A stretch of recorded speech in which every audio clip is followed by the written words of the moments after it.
Jambo la pili, another program. Tumesema pia tunatafuta vijana 90,000 young people.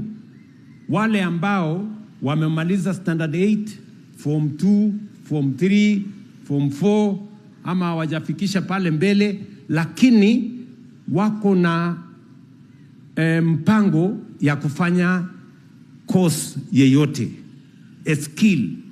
Young people who are looking for a skill. Pengine ni mtu anataka kufanya tailoring, mwingine anataka kufanya mambo ya cosmetics, mwingine anataka kufanya kazi ya plumbing, lakini hakupata nafasi ya kwenda college na saa hizi hana ujuzi yeyote. We are looking for those young people, 90,000 of them. Tutawalipia pesa ya kufanya hiyo course wanataka.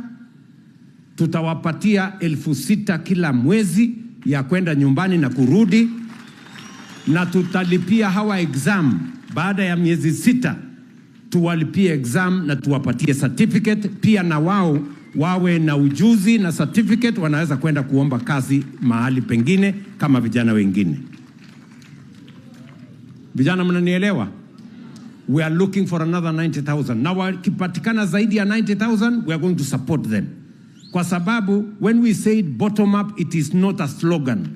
Bottom up is a plan.